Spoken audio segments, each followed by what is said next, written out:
I think we can safely call this part 3 of the wildlife area and the dip pool, the wildlife dip pool that I'm going to be creating.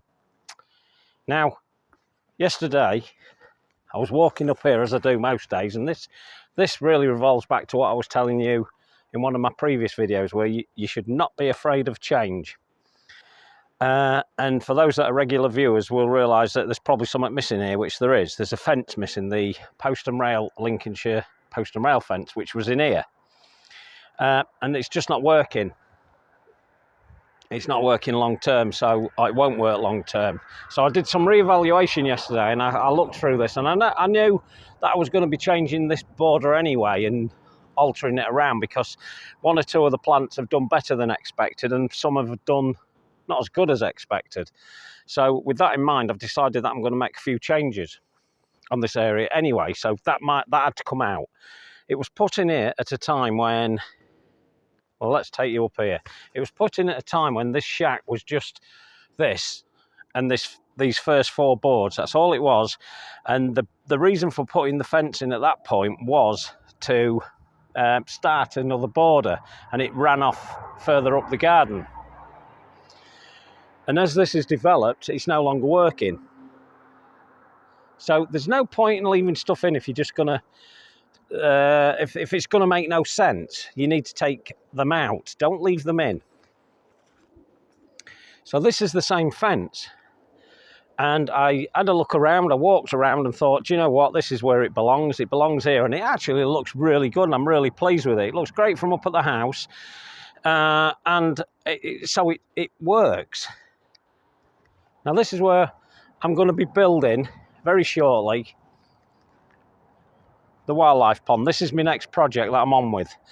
I've got lots to take out. I've got all these grasses need to be removed.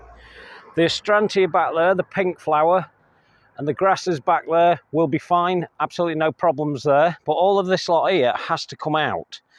So that's got to go, that as that and that. And these echinaceas have got to go as well.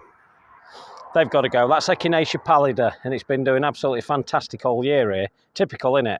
Once you want to move them, they decide they're going to grow really well. And that's had some of the Plant Grow UK on it. And that's why they're looking so healthy, the leaves. So, this is an hydrangea called Burgundy, and it's a really nice one. And I've got to move it, and I'm a bit stuck at the minute where I'm going to put that one, because it's a bit of a sun lover. It likes a bit more sun to give it more colour. So it's got to come out of this area anyway. So that'll be moved. Now the thing that I will leave though is this Rheum palmatum. That's going to stay there, and that's going to almost line the actual pond itself. So the pond will come round, and the pond will come round here. And it's not a pond as such, and it'll take up all this sort of area here. And it'll only be small, so it's probably going to be 1, 2, maybe 3 metres by a couple of metres. So about 9-10 foot by about 6 foot. And it's going to, well, not dominate this area, because it will be this area. And it's going to go in there. So what I'm going to do is I'm going to show you the process of how I do it and how I put things in. I've done lots of ponds in the past, but they have been big ponds. But this one, I'm just going to buck the trend with this one, and I'm going to create something more unique and something that I'll be happy with. And I don't want a pond in here, because the danger of ponds is not only little kids falling in there, but also wildlife like hedgehogs and other things like birds. Birds often can drown in ponds, and I've had birds in the past drowning in ponds, wild birds. So I'm not going to do that. I'm going to make it so that what we've got is a series of dips. So imagine the dustbin in the ground, say 3 or 4 times, dotted into the ground, and each one of them is full of water. And in between, there'll be rocks and gravel and boulders. Now, as of yet, I don't know to what degree I'm going to do this in boulders or gravel, but it's going to practically be all of it. What else can we say about it? So what we'll end up with is just a series of little pools, all in the same area, this area here. And then what I shall do is I've got quite a big reed that I'm going to put down this side here, and in a minute I'll just whip you up to the top of the garden and show you exactly which reed's going to go in. So that's a Rhododendron macrophylla, and that's a good 8 foot tall now, with those massive broad stems and big wide leaves, and that is what I'm going to put in. So I've got 2 other little plants that I've taken as cuttings from those, and I did a YouTube. If you're interested to know how to take those, it shows you on there. So just keep that plant in your mind, and that plant where this grass is here, this spiky looking grass, it's roughly going to go there. So that'll be at the side of these dip pools. The way I'll create it at the moment in my head is I'm going to get some pond liner, and I am going to dig a shallow pool all the way around here. So the shallow pool will be dug in. To what shape I don't know yet. That's quite interesting how I'm going to do that, but I shall dig it in, and then we'll dig deeper bits and sink it into that as well. And then before we fill it, I'm going to put loads of gravel in there. Well, it'll probably fill itself before I get to put the gravel in, but before I put any water in, I'm going to fill it with gravel, fill it with boulders, cobbles, whatever I can get my hands on, I shall put into it. So what you'll see is just little water areas like that actually sat inside. And that way, the hedgehogs, the birds, everything, any wildlife is going to be able to get in there. Now, we'll make probably one of them deeper than the rest. So if we do get any frogs that want to overwinter in there, then there's a possibility they'll be able to. But I'll make sure that it's got a good bank to be able to get out of, because I've no doubt the hedgehogs will try and use it as well. But I'm not going to be putting too much effort into making this, because too much effort isn't required really. It's all about creativity at this point. It's all about designing something that's going to look both interesting, is going to work in this garden, and is more me, and it's more up at Grassy Bottom style, rather than your standard pond that most people put in.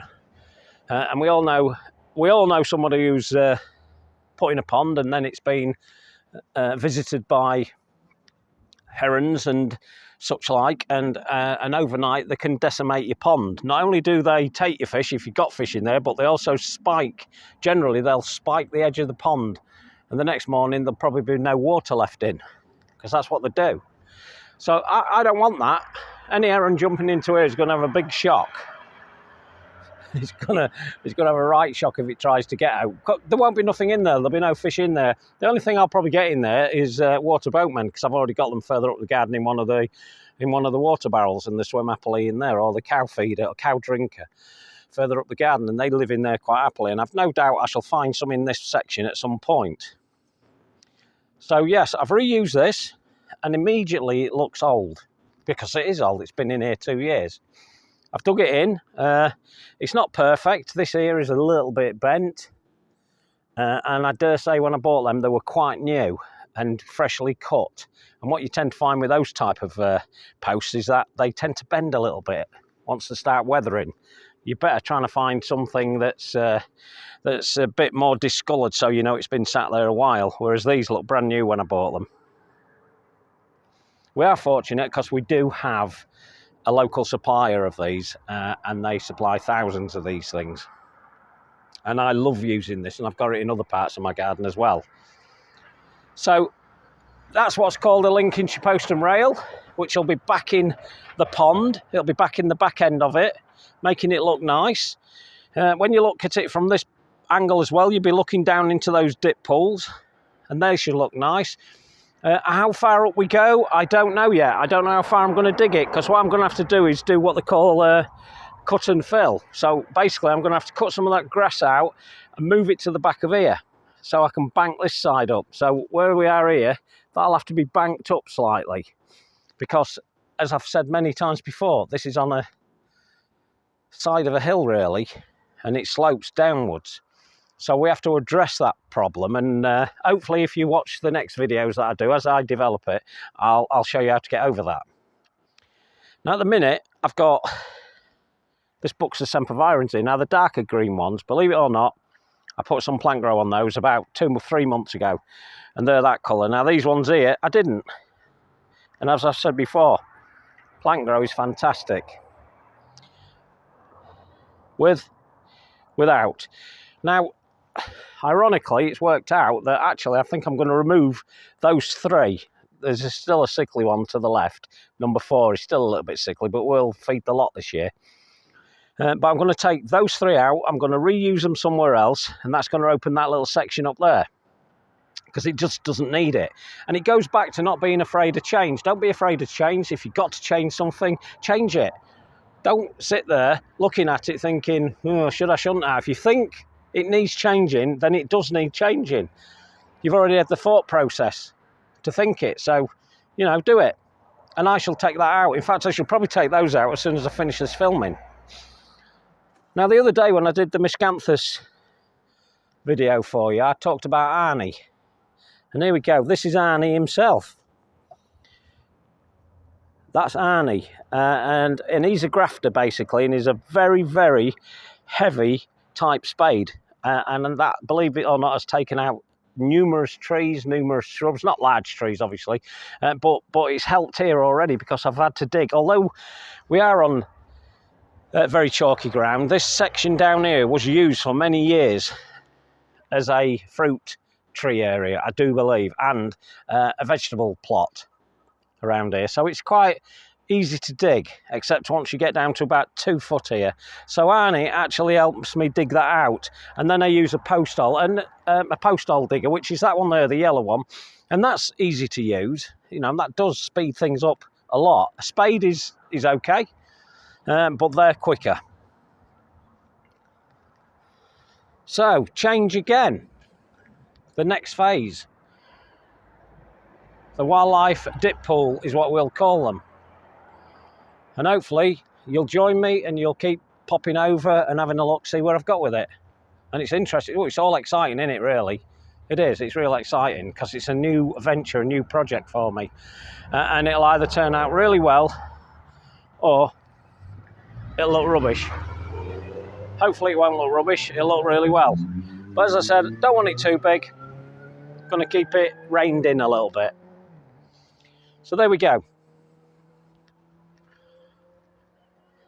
Hopefully that'll start taking place in the next week or so, the initial dig out. It'll not happen in one video. That'll probably take 2 or 3 videos as I develop it. So if you want to know how to do it, just follow me and I'll show you all the tips and what I do. I'll see you on the next one. Ta-da!